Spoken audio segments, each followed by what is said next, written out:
Hey, what's up? It's Mambo, and welcome to a new podcast that we're about to make with my good friend Josh. I say good friend. I just met him, but this guy is a real cat, man. I appreciate it, Mambo. I'm looking forward to this. You know, you and I had that opportunity to do our first podcast together with Jason. Yes. Yeah, you were a guest on our podcast, Persistence Culture, and I will say this, man. I like to pay attention to what goes on in my community. I do a morning show, and I've seen some of your posts for a minute. Yeah. And I was like, who is this guy? I've never met this guy before. And you really get involved with the community, and that really caught my eye. Yeah, absolutely. And we that's kind of what we built the base of this business on, right? Was being involved in the community, being an asset to the community, you know, and being someone that when you walk through the community, when they see you, they know that you're that person as well. Yes. And you know what? When we got you in here for the podcast, that's exactly what I thought. I was like, man, this guy is the same guy you see on social media, because a lot of people, let's keep it real, they put on an act. Right. And you were as real as they get. Well, I appreciate it, man. That's kind of been my MO my whole life. You know, you grow up in certain places and you get told certain things as a kid that you're going to be this type of person, and you kind of learn how to become yourself, right? Which is kind of what spurred the idea of this actual podcast that we're doing. And you know, things move so quick because you were a guest on the podcast. We said, hey, let's meet up for lunch. You kind of told me a little bit about your story, and while you were telling me your story, I related to a lot of things, and we come from two different worlds. Exactly. I mean, both of our first jobs were sacking groceries, right? Yeah, yep. and that, I think, when we were having lunch, you mentioned about a podcast and said, hey, I want to do a podcast. Let's get some together. And not even 2 weeks later, here we are. Here we are, starting our podcast. And the thing was, we haven't seen each other since the meeting, and the last conversation we had was coming up with a name for the podcast, and you came up with something great. Yeah, I came up with the adversity, right? You know, adversity is one of those things that we all face. Right. It's just, how do you process it? How do you navigate through it? And, you know, this podcast is going to be just a lot of stories of people that have been through different places of adversity, but have been able to overcome the right. challenge. And because once you get through adversity, you know, it's something that can either knock you down or it can make you stronger. Right. And you have to get through it for it to make you stronger. And you have to realize when you are stronger, you realize you did get knocked down. Right. But you found the strength and the ability to get back up and keep moving forward. And that's what makes you stronger. And you shared a lot about it when we had lunch. And one of the things that you shared with me was you grew up in Texas, and you moved around a lot. Yeah. And the crazy thing is, like, a lot of the things that you went through, I was going through similar things in California. Right. So we all go through those moments. We all hit those speed bumps or hit those walls, and it's all about, you know, keep moving forward. Exactly. And it doesn't matter what state you're in, right? Or what country. You know, right. there's so many. It's so cool when you actually connect with people and you find there's so many people out there that do have such similar stories as you. Yes. And it just really creates the beauty of the human network and how that all works together, right? And I think so many of us miss out on that because we get so consumed with our own story or our own problems or our own agendas or things that we have going on in our own world that we sometimes forget the beauty of looking outside the window of our house, right, and getting involved with our neighbors and the community and the people that are around us, because you find out, you know, we're like the Bible says, you know, like man sharpens man, like iron sharpens iron, man sharpens man. Right. And there's a beauty there about when people can come together and conversate and have conversation, you find strength in that. Mm-hmm. And I think we as humans should really value that more than we do currently. I agree with you. And at lunch, you shared a lot of your story, and I want to make sure that we share your story and my story. That way, once we have guests, yeah, people kind of know what this podcast podcast is going to be about, because this is our intro podcast to our conversation from 2 weeks ago, which I'm very excited about. So tell us a little bit about yourself. So, for me, I was, my parents made me in Santa Maria. And then my dad drove to Texas. He got a job on an oil rig in Kilgore, Texas. So there's a long story there, but I ended up making the trip to Texas in my mother's belly. So I was born in Texas. So it's pretty wild that I'm full circle now back in California. Wow. 805 too. 805 too. Yeah. The best, the best zip code and the best area code. So yeah, so as a kid, I grew up, my parents split when I was 5 years old. So I had that whole dynamic going on. And then my mom remarried when I was 10 to a guy that had really been my dad since I was 6, 7 years old. He was the guy that taught me how to fish, taught me how to hunt. So I was very fortunate, being an only boy raised around a bunch of girls, that I had this figure in my life to kind of help give me some guidance. Right. And that's kind of where, what I was talking about earlier, that's kind of where I started developing this reputation, because I needed attention. I was a young boy that didn't have a dad. I wanted attention, right? So I was kind of getting it in all the wrong ways at school, at church, all over the place, right? And just kind of developing this reputation for being a troubled maker, or troubled kid, or kid with dad issues. And that's where I related to you a lot. Being a troubled kid. Being a troubled kid, yeah. That's where you and I had quite a lot in common with that one. And there was these phases, right, where I would straighten up, but then I'd go on these wild streaks again. And that kind of, as I got into high school, I got in some trouble my senior year. I went to 2 different high schools, bounced from Lindell to Tyler Lee, back to Lindell, and then back to Tyler Lee, and that's where I graduated high school. And even college was kind of like, one semester I was at junior college. The next semester I went to my freshman year play basketball at a small college called Lee University.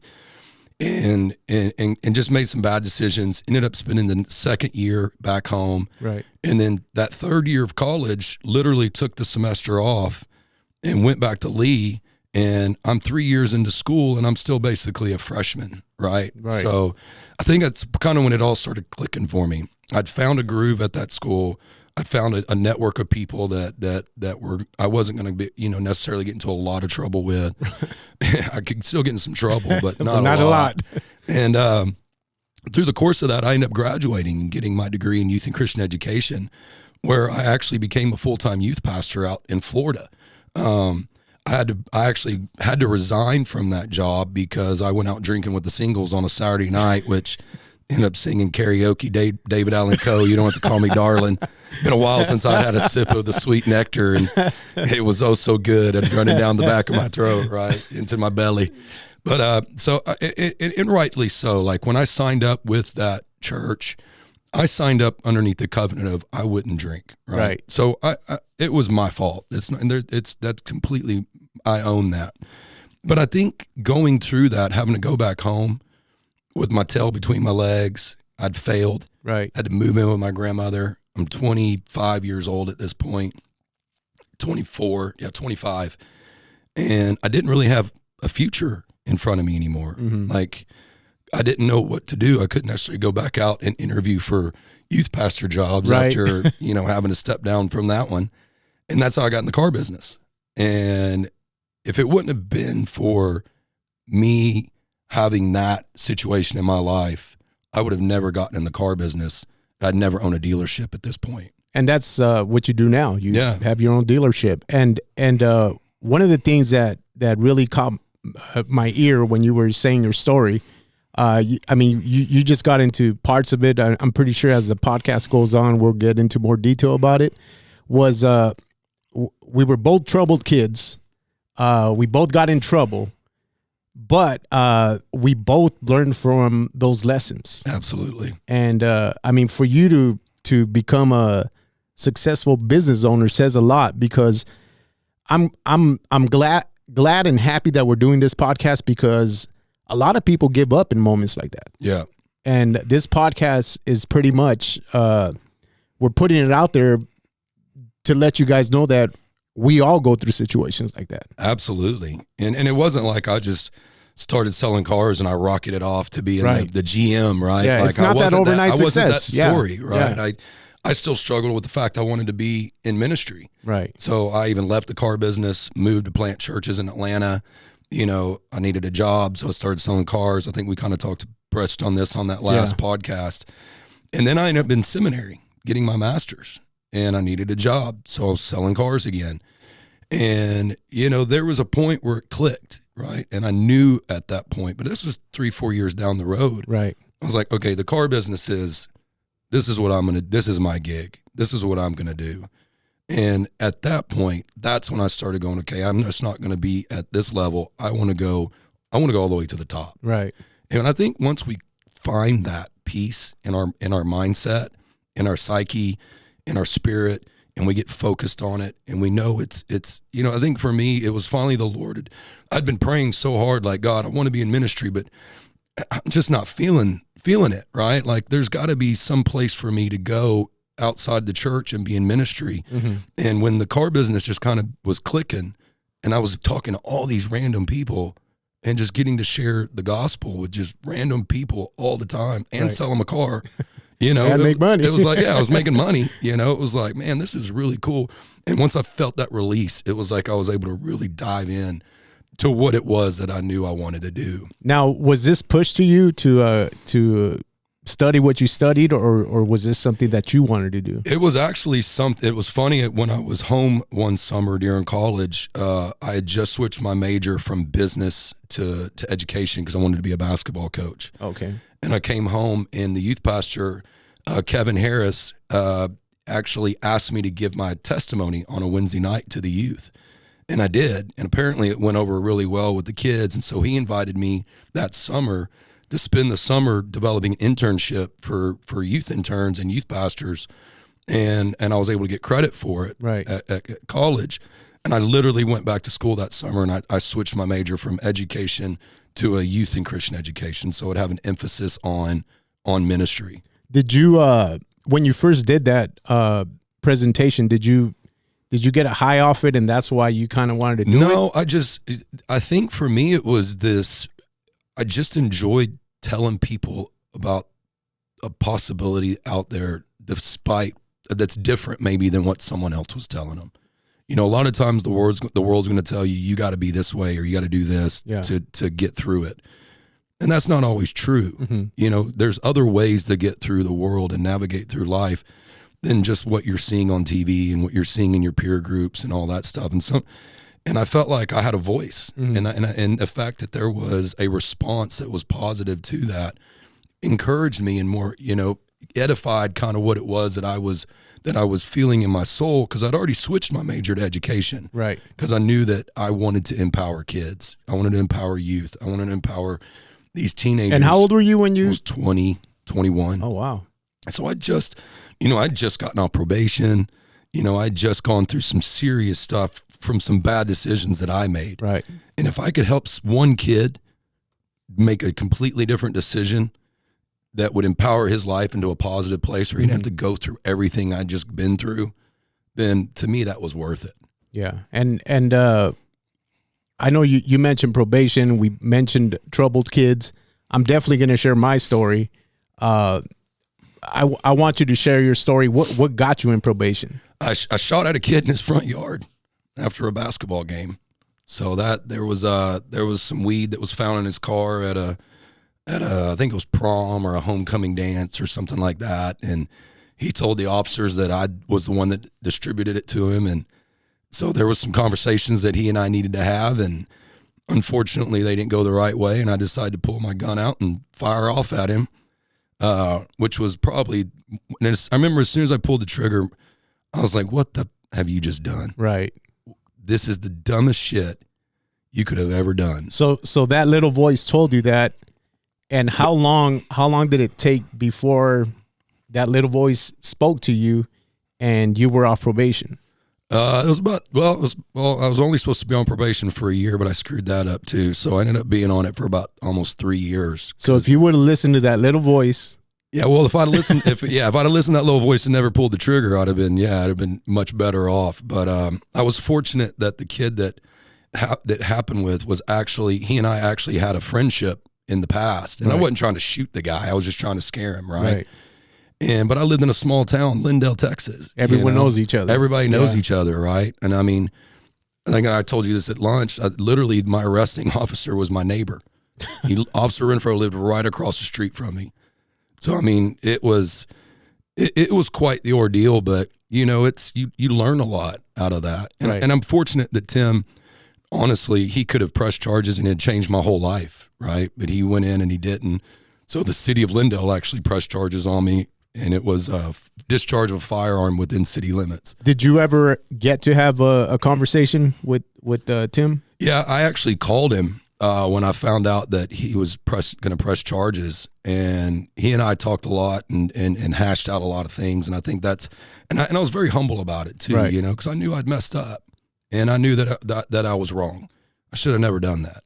And I think a lot of my ego and my pride and my wannabe, you know, this wannabe, I guess, gangster mentality, because I was hanging out with a lot of friends that were in that place, right? You know, and so it wasn't like I was trying to pretend. I mean, that was my circle of people. Yeah. And I think that's kind of going back to why I wanted to be such a voice, was as I understood what it meant to have that as a circle of peers. Yeah. And these were really good dudes, right? A lot of these guys were really good guys.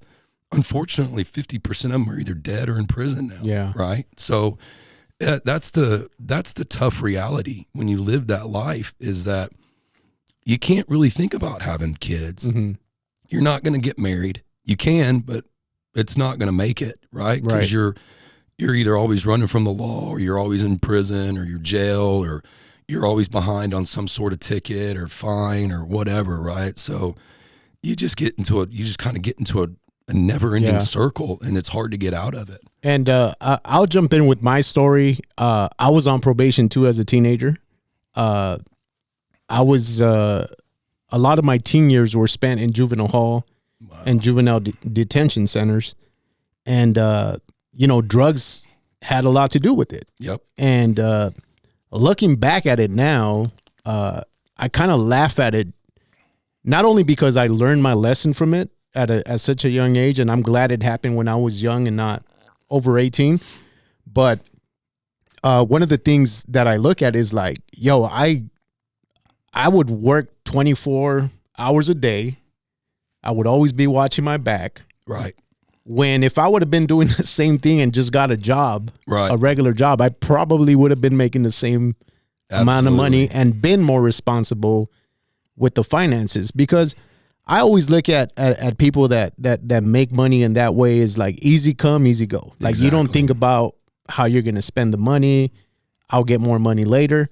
But going through probation and dealing with all that as a teenager, like I'm glad it happened to me at that young age, because once I became an adult, my thought process changed a lot. Yeah, I mean, it does. You start realizing that as you get older, and if you're in that circle or you're caught in that rut and you're getting older, all of a sudden your hope kind of goes out the window, right? Like you just kind of start buying into this is my world, this is my reality, and that's such a terrible place to be in your mind.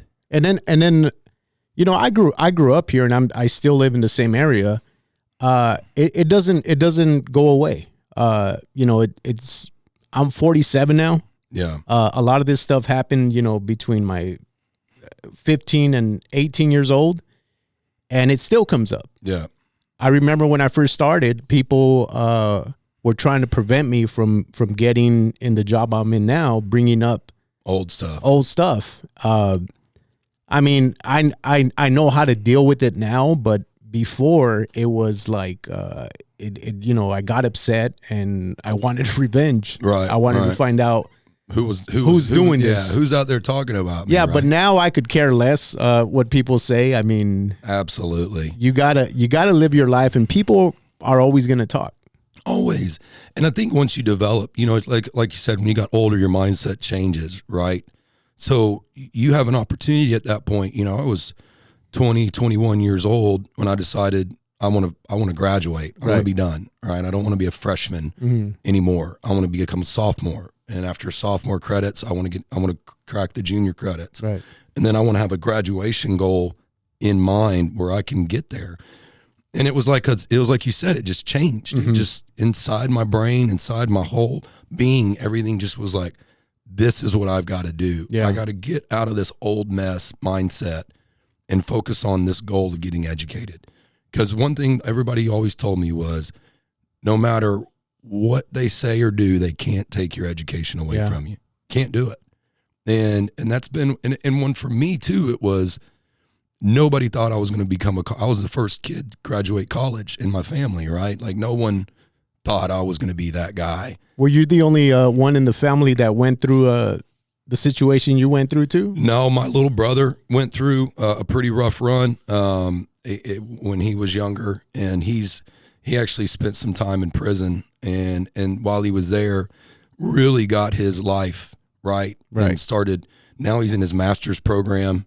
He has a great job. He's married. You know, he's been out of prison for 10 years now, I think, or something like that. I mean, so something crazy. I mean, maybe 7 or 8, but I mean, just his, like, same thing. He got himself educated. Right. You know, his lingo is completely different than it was 10 years ago. His dialect is completely different. When he talks, you're talking to an educated human being that has vision and focus, and he makes good money, and he saves it. And, you know, his wife and him don't go out and splurge on things they don't need, right? There's this real solid mindset that he has now. But it took, unfortunately for him, you know, it took those 5 years of his life that he had to give away to really just take the time to dial it in and figure out what he wanted to do when he got out. And he did. Yeah. I think when I was my wife now, you know, when we were dating, she got pregnant at 17. Oh wow. We had our son when I was 18. So I believe I was still like trying to get off of probation before I became an adult. Wow. So I chose like, hey, I'm gonna serve whatever time left I owe you guys in jail. So my 18th birthday went from juvenile hall getting transferred to the men's jail. Oh, really? And that's when I realized, like, I don't want this none life. of this. No, because you know, when you're in juvenile hall, they still treat you like a kid. Right. You know, go to your room. Look at the sign; it's in red. When you're in jail, like a county jail, it's a lot different. It's a different world in there. And I think that was an eye opener for me. And I was like, I don't want this for me. Yeah. I have a son. I need to figure out life. Exactly. I mean, I was only in there for a short stint myself because I'd revocated probation. So they put me in county jail for a few days to kind of scare me. But they told me I was going in for 6 months. Right. And the few days I was in there, and then they pulled me out, and then they let me know my probation was now 2 years. And I mean, everything doubled, and all my fines doubled, or I could just go back to jail, right? That was for 6 months. I was like, no, I'll take the 2 years and all the extra fines. I'm good. I spent enough time in there. I'm fine. I've never been back. Yeah, and that's what it is. You hit a speed bump like that, and you still got to keep moving forward. You can't let that get you down. You can't play the victim role for the rest of your life because of that. I mean, I think a lot. I interview a lot of music artists. I interview a lot of celebrities. I interview comedians. It's crazy to what the audience thinks of, like, oh my God, that's so and so.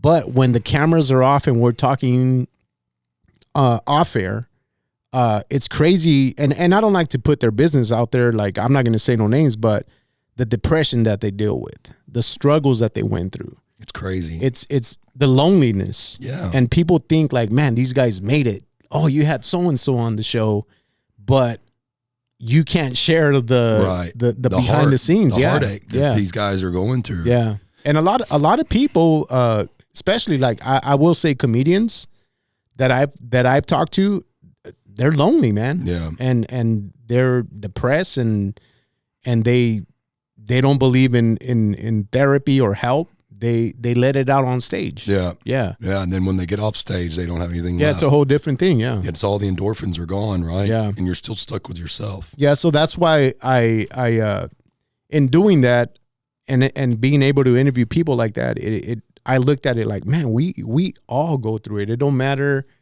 how much money you have. It don't matter how famous you are. It doesn't. We all go through it. I mean, look at the guys that we do know of, like the Robin Williams of the world, right? You know, that had so much fame. They were always laughing. You know, people always laugh. I mean, you still watch his movies today and you laugh or you cry. You see his stand up, you know, or his interviews with Johnny, and you wouldn't know. You would never know that this guy's dealing with what he was dealing with, to the point of taking his own life. Right. You know, I mean, it's a real thing, and it's sad. And I think that's why it's so cool that we started this podcast, right? Because our whole goal behind this thing is to share with other people that, there's people out there that are going through hell as well, right? And there's an avenue out of it. You don't have to just sink into the flames. You can there's a way out of it. Yeah. And I think a lot of the people and guests that we'll have on here are definitely going to be sharing their stories, and you're going to see the same speed bumps that they came across and how they continue to move forward.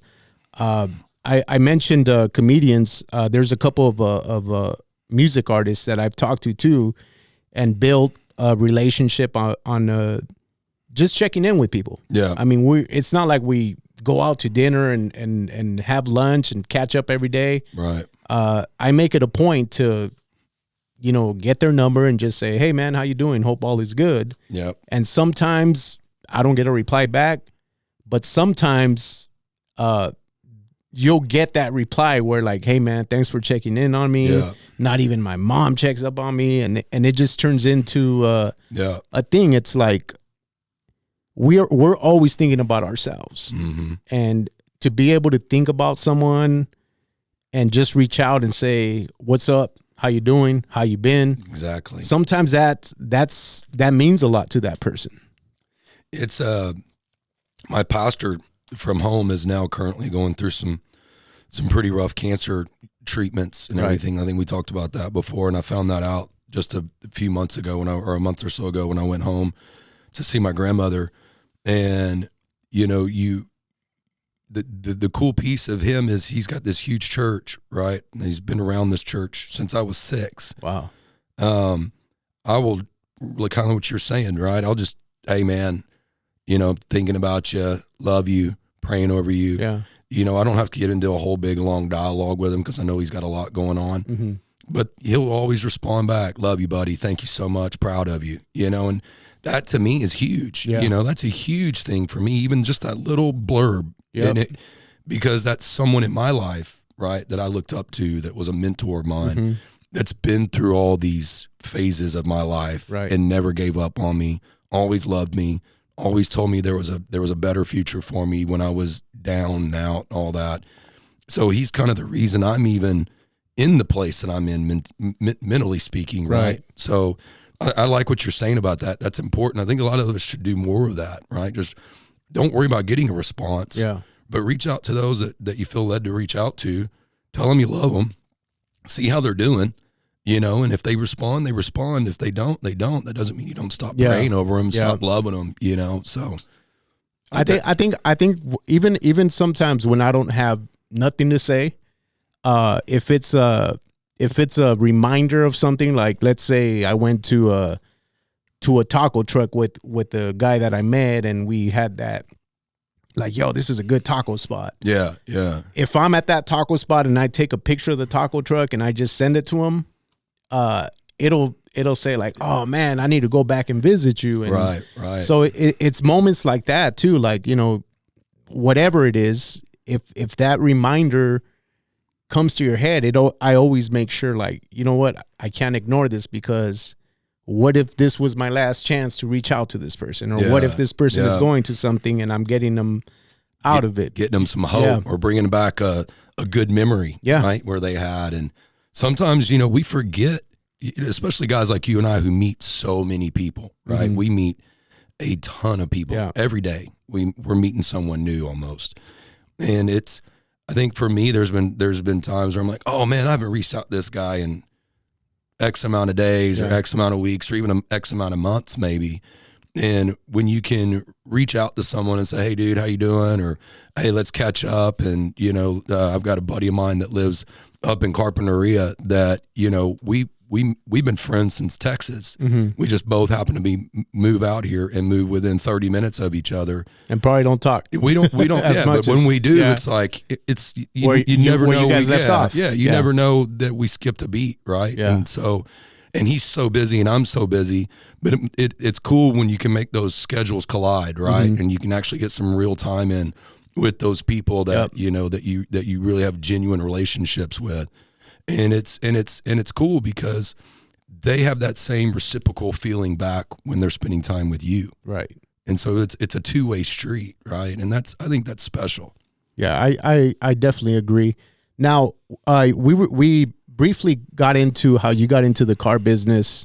When did you know this was gonna? When did you know the car business was gonna be your thing, and what you do now? Well, I mean, I was, like I said, I was in seminary, going to school, and I just honestly, like, the peer group that I was hanging out with was a bunch of older pastors, and they all had kids and families, and they were great guys, and it was in the South, which is cool too, right. But I just had a different philosophy and a different way of thinking about life. And it wasn't as strict as I felt like I wanted to live being in that role. And, the denomination I was a part of is a beautiful denomination, but it's a very, they've got some pretty strict guidelines in order, to pastor in that space. Right. And I just didn't fit it. And instead of feeling bad about it and like, I'm a terrible person because I don't fit the mold. Yeah. That's kind of when I was like, the Lord just kind of released me from it. Because I really, at this point, I was enjoying selling cars. Yeah. And for a 26, 27-year-old kid, I was making so much money. I was like, what in the world? I was giving money away to people who couldn't. I was just like, I was in a place where I was helping people, I was all these things I'd always wanted to do that I couldn't do when I was on a pastor's salary. I could barely rub two pennies together when I was on a pastor's salary, right? Right. And now here I am selling cars, and I'm donating to church projects and mission funds, and I'm paying kids ways to go to camp, and because I was still taking care of yourself, and still taking care of myself, and living a very, very good life doing it, And so I think that was when I was like, I have a friend of mine. She's like my sister. And her dad owned a dealership in Texas. Mm-hmm. So I'm in Tennessee getting my master's and selling cars. And I called her and I said, I'm not going to re-enroll next semester in school. I want to learn how to own one of these things. And it wasn't like I didn't say I wanted to be a sales manager. I didn't say I wanted to be a GM. I said, I want to learn how to own one of it. That was literally the whole purpose. And her dad owned one. So I drove out there with a buddy of mine, and we spent New Year's out there in 2006. And he and I had a conversation in that time. And he was like, yeah, man, you want to come move out here? I'll give you a job, and you're going to start out on the floor selling cars. We'll see how you do. And, then the next spot would be finance, and then salesman, and you kind of go up the ranks. And, we'll see if you've got the gusto to own one of these things one day. And so I moved out there, and literally the first 3 months I was selling cars. I was just destroying everyone, and it was great. And my boss actually is now one of my best friends. He was my sales manager. He was my desk manager. And he ended up going into finance with me because we were making, the store took off, the volume took off, the gross took off, you know, and we were able to kind of have more flexibility in the finance office than we were as a desk manager. And so I was like, man, you need to come back here with me, just hang out with me for a little bit. And so we did, and we ended up becoming like a dynamic duo, right? So it was just fun. It was a lot of fun, and I spent 13 years there. Wow. And so I went from bouncing around every 6 months to a new spot or whatever, to once, because car business, I'd make so much money in 6 months. I'd take the next 6 months and go travel or hang out or do some odds and ends stuff here and there. And, you know, I was still doing church plans. And you could always go back. I could always go back to another store. Yeah. And so the fact that I spent 13 years in one spot was really, really awesome for me. It was another staple, kind of like my education. Right. And so now of course, we're here now, and we've been here for 3 years. And so is this the first dealer that you've owned? This is the first one I've owned, yeah. So how many years later before you said, I want to own my own dealership? The goal was to own it by 35, and I missed it. I got it at 40. Hey man, you got it though. That's all that matters, right? I was about 5 years late, but see, that's another good message, I think, for what we're trying to do with the podcast. Is you set yourself to get it at the age of 35. You could have easily thrown in the towel. Yeah, there was, and it's crazy you say that. We'd gotten to a place where we were like, all right, we got a great life in Texas. Both of us were working. We didn't have any worries financially. Mm-hmm. Our kid was going to the top school, a French school in Highland Park, University Park down there, which is a big, bougie place in Dallas. And, we lived in a gated golf community, had our own golf cart, and had great friends, So for us to we'd finally been like, all right, we're done searching. I'd kind of gotten to a place, maybe I'm just getting greedy, right? Right. And then it was literally once we got into that space of just being at peace with where we were, the door opened up like a floodgate, right, for stores. And it was like all of a sudden when we stopped worrying about it and stressing out about it, is when it happened. It just when it happened. Now, you would think that that's the moment where someone would say, I got what I wanted. It took 5 years longer than what I said. Right. I got what I wanted. But then for you, the pandemic hit. Yeah, literally 2 months after we opened. And that was, when it first came, I was just like, man, this is a 30-day deal. Right. This is the media, being the media, one of those, deals. And then I realized it was here to stay. It was real, yeah. It was real. And actually I lost some really good friends during that as well. Mm-hmm. Kevin Harris, the guy I was talking about who was got me into youth ministry, who was the youth pastor, that he actually passed away during that time, 6 months after his dad passed away of COVID. Wow. And Kevin's deal, I don't know if it was COVID related or not, but it was just so devastating to lose someone like that who was such an instrumental piece to me being able to kind of have some clarity when I was going through one of the darkest places in my life. Right. Here, like I said, I was 5 years late on my goal. And my wife was in the same boat. She wanted to own a dealership too. And here we were finally getting our vision, getting our dream. And it was just like it was being ripped out from underneath us because we didn't have any customers. Right. I couldn't have any, so I had to furlough. How scary was it for you? I mean, you and your family, you left home. You know what I mean? And terrifying. I mean, honestly, we walked around. I kept my composure pretty good through it. We're still not all the way out of it. Yeah. We're coming out of it, but we're still not all the way out of it. Yeah. But it's scary, when you think that you could potentially lose everything, no matter how hard you work, no matter how hard you grind, that it could potentially all be taken from you. Yeah. You kind of realize the things they can't take from you are your wife and your kid, your family. They couldn't take my home or anything, but it was the fact that we could potentially lose our dream. The whole reason we even moved out here, left all that good green grass behind, and came out here. It took a lot, but my wife and I both have grown stronger through it. Right. We developed such a better relationship from it. I think we're better parents because of it. I definitely feel like we're better employers. Our team respects us. We respect them. When you walk in our store, even with all the high stress and everything that this time has caused, there's nobody in there like MFing each other. Right. Nobody talks down to each other. Everybody supports each other from service to sales to my office upstairs, So it's a pretty cool deal, but we're here now. So my question to you is, you got into the DJ business. How old were you? I started DJing in junior high. Junior high, no way. And this was through. I've never really owned my own DJ equipment. Okay. There was a neighbor who had equipment, and he was nice enough to let me mess around with it and play with it. As I got older, I realized like I wouldn't say they were using me, but when they had events, they would take me with them. Oh, okay. And I was just happy to play. I didn't care Yeah, if they paid me or absolutely. nothing. So Right. so they would go and have a good time and Leave you up in the DJ booth. leave me DJing. And, you know, they would make money while they were out having a good time. And later on, as I got older, I realized, like, wait a minute, these guys, y'all these gotta guys are start getting paying paid, and me, I'm bro. doing all the work. But I mean, they're good people. There's till this day, I still talk to two of them. Oh, that's cool. And I was a young kid. I always for some reason, I always hung out with the older crowd.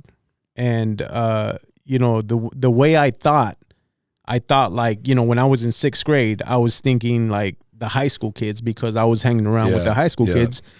And I think it was like that because where I lived, I was the only one my age. Right. So I had to hang out with You had to adapt. with the other kids. Yeah.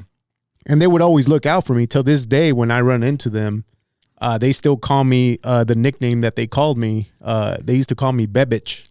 Oh, yeah. Because one of my uncles who is like 4 years older than me, the family used to call me the baby of the family, but he couldn't say it, so he would say Bebich. Oh, really? And that stuck with me when I was growing up. So That's a lot cool. of that crew still calls me that. That's cool. But I would say when I got into DJing and I started taking it serious was more when I started doing nightclubs. And Okay. I looked at it as I used to like the nightlife, but at the same time, I always wanted to make money. Yeah. So I yeah. figured, like, how can I make money here and still have a good time? Right. And that's when I got into like promoting and doing a lot of the warehouse parties. Okay. So in the early 90s, the rave scene was big, and I would DJ a lot of those. I remember those. So when I went from the warehouse parties into the club scene, I met some people that were in radio. I never wanted to do radio. Really? I always thought radio was cheesy because, you know, they wouldn't play the dirty version of songs. Right. And you know, I guess I thought I was too cool for it. No Sinead O'Connor. No Sinead O'Connor. But once I got into it and I started talking is when I said, like, wait a minute, like, you could get paid for this. That's cool. And then as time went on, I started meeting like very successful people that, you know, they had some big deals. And I said, wait a minute, so you could buy a house doing this? And that's when I kind of started taking it serious. That's cool. And you've never been in radio until you've been fired. And I've been fired so many times from places. I've came back to places. Yeah. But it's always good to be home. Right. And we've launched stations here in this market, and I'm at the same station where I started. Really? And to me, it's like I've created several stations in this market that I compete with now. Oh, that's wild. So it's so good to be able to do what I do at home. Yeah. And again, like I always thank God for my wife's sticking by my side, because it's not easy to be doing this. And then, Yeah, I mean, the amount of hours, how many hours do you think you put in a day? right now it's a lot. I mean, I told you yesterday, I got to work, you know, before the sun was up, and I didn't get home until maybe 8:30 last night. And how often is that? Pretty regular that happens, or? Lately it has been, and that's just because radio is shrinking a lot. It doesn't operate the way it did back when I got into it in the mid 90s. Now it's me and 3 other people in the building. Jeez. Before, there was 15, 20 people in there at one time. No way. And you had someone for everything. So if I wanted, hey, I need you to do this commercial, and I would just voice it, and they would put it all together, and it was done. Now, if I want a commercial, I have to voice it. I have to produce it. I have to go look for the sound. So it's time consuming. Yeah, that is time consuming for sure. So do you think it was a Do you think it's a COVID reason that the radio's shrinking their staff, or do you think it's more like the Spotify's and the Pandoras and the things of that nature? Radio's been changing for a while already, and I think when the pandemic hit, a lot of companies and radio groups pressed the fast forward button. So a lot of the things that they wanted to do, they did. They made it happen. Yeah. So a lot of those positions didn't come back. I feel like that's a pretty common thing that happened though with a lot of companies with this whole. But I think a lot of companies figured out new ways to save money and still do the job. Right. We didn't. we just have less people doing more exactly. work. Now save money. now you have one person carrying 3 or 4 job titles. Jeez. With the same pay, you know what I mean? Same pay. Yeah. That's the reason. That's the reason I'm here. Is like the Persistence Culture. I ended up partnering up with the owner of Persistence Culture to build this media company, and that's why I'm here. I mean, this is going to be my future. Like, I can't depend on a radio company or radio group, and not to talk down on them or radio in general, because I love it. Right. It's taken care of me. It's taken care of my family for the past 25 years, and I'm going to continue to do it as long as I'm allowed to do it. Right. But I still have to figure out the new way of doing what I love. Well, and I think it's cool too, because even for me, like, I've only been in the community for 3 years. Mm-hmm. And when we did that first podcast, I'd told, some of my team, I was like, I'm doing this podcast. And they're like, oh, you doing it well? I was like, Mambo in the morning guy. Mm-hmm. And they were like, no way. Like, we love that guy, just in the vibe that I got off of people, when I mentioned your name, I was like, man, this guy, that's cool. And then they were all saying, he's a local guy. He's been here forever. He's a super awesome guy. I was like, oh, cool. Have you ever met him? They're like, oh, no. We just hear him on the radio every morning. I'm like, all right, well, that's cool. Yeah. I was mentioning the teen years and how a lot of the old stuff still comes up. Yeah. But it's so cool to be able to change it and hear stories like that, because it wasn't always like that. Yeah. And to be able to do stuff in the community, to run into people that used to listen to me when their parents were driving them to school, meeting them 20 years later, and now they have families and they're driving their kids to school. It's just crazy. like a generations of people that I've never met that know me. If that makes any sense. It does make sense. And it's pretty cool that you've built that legacy in a town, right? Mm-hmm. Where you could have easily said, no, I'm not going to do that here. I'm going to go build it somewhere else because of my previous reputation. Yeah. And I don't want to face that. But instead you faced it. Yeah. You conquered it.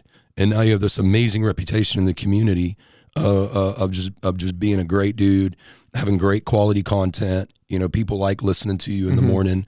And you've created a very successful reputation for yourself, which that's kind of what we're talking about here, right? You overcame major adversity, but it took years of work. It took you every day waking up. And the work continues because, for those of that know me, I started radio in '95.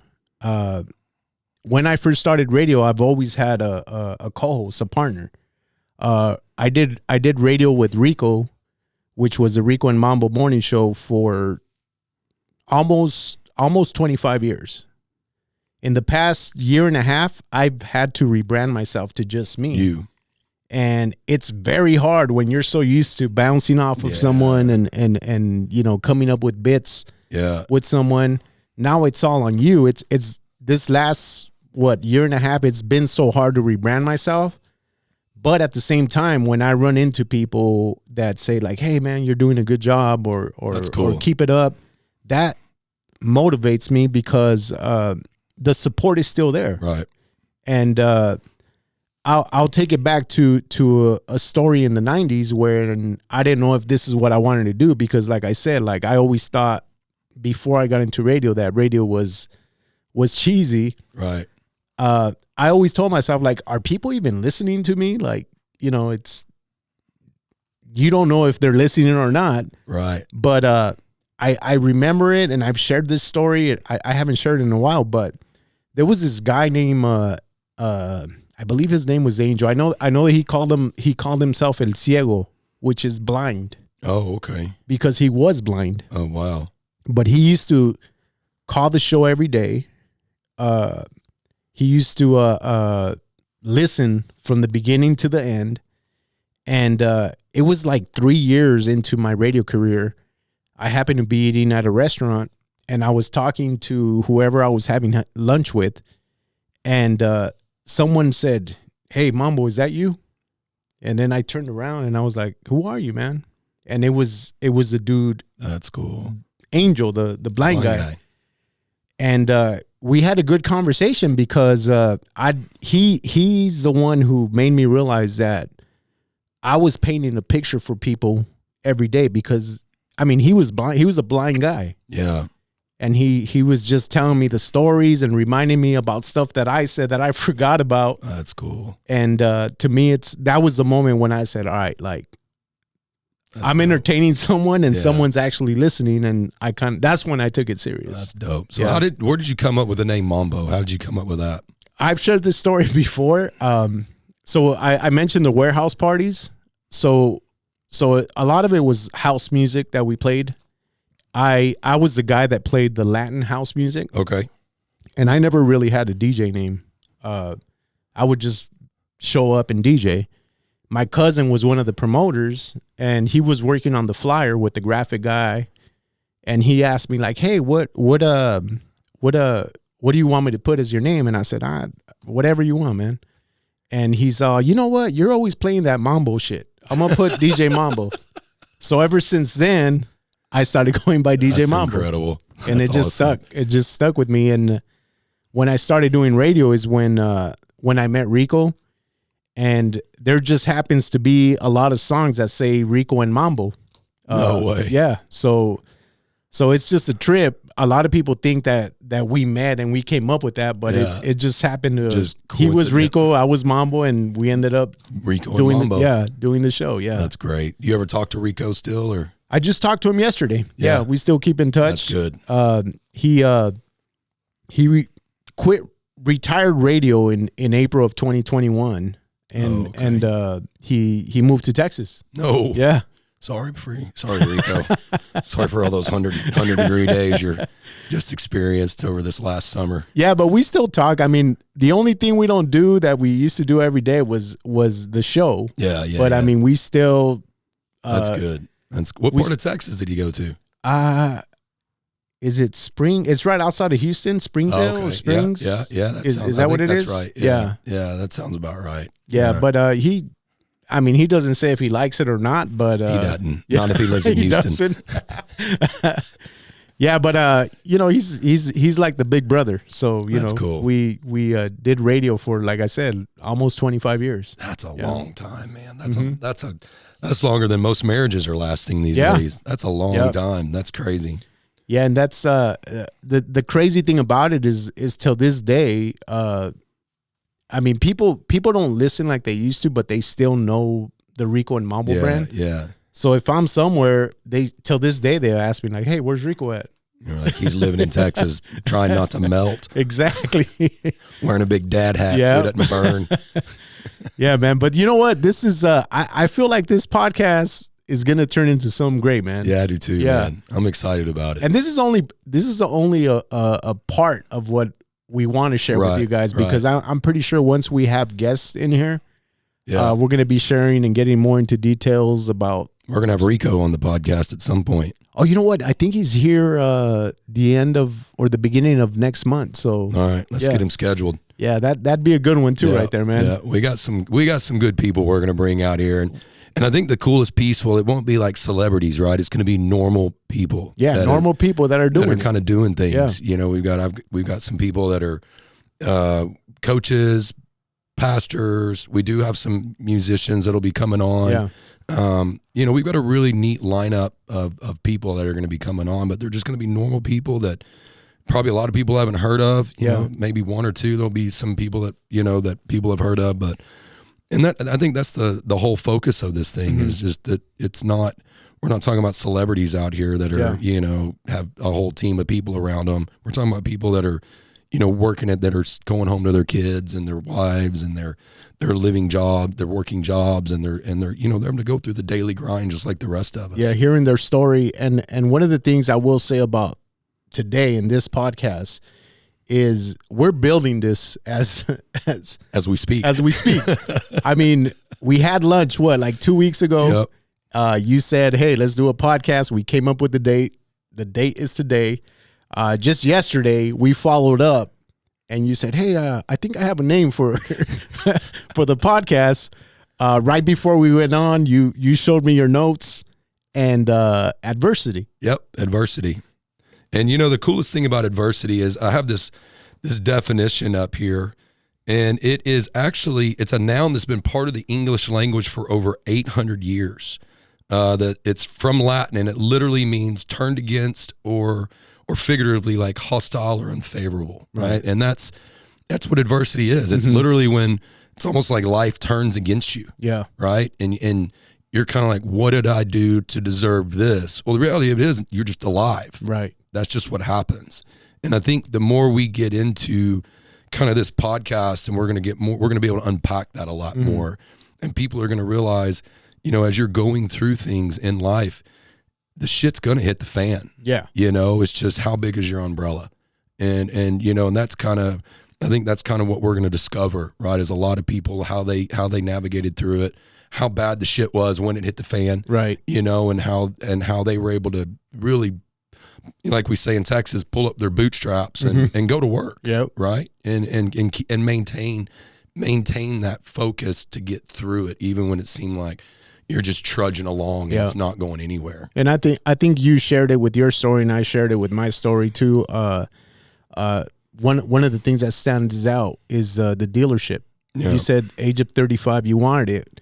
If you would have thrown in the towel then, you would never be here. We wouldn't be here doing this. Yeah. But you got it at 40, and you kept moving forward with it. Yeah, and I'm very fortunate to have such a strong support in my wife as well. I mean, my wife she's a rock. I mean, she's been through the same same stress I've been through, right? And we're both so much stronger through now, and we're still grinding, to get to where we want to be, because we want to be more involved in the community, right? But when you're not as profitable as you need to be, right, to cover your overhead expenses and things like that, it's really tough. Yeah. But even in the midst of all that, we found different places that we've been able to give and contribute and be a part of it. And as we get more successful and grow and become bigger and more volume, what's going to be great is we're going to be able to allocate more funds to the things that we've wanted to. Yeah. So, there's always, if like I said, if you've got focus and you've got direction, and you know exactly the purpose of why you're doing something, when the adversity hits and you understand that it's just going to come, you're able to mentally plow through it a lot easier than if you don't have those things. Yeah, and you know what? Before we end this episode, want to put it out there. We haven't figured out. Again, we're building this as we go on. But if you have an idea for us and you're listening to this of what guests we should have on here, or what story, whose story you want to hear. My Instagram is DJ Mambo 805, and if you want to reach out to you, what's the best way to do it? I think my Instagram is Purser J79. All right, so I'll have to, or maybe just Purser J. I got to probably figure that out. Yeah, see, none of this is prepared. I just got a new phone, so all my logins and everything are just garbage right now. I can't even get on social, which has been nice for like 3 days. No social media. Feel like I've unplugged from the world or something. All right, man. So you guys look out. Adversity. My good friend Josh, myself, Mambo. Thanks for checking it out, and check you guys out on the next one. All right.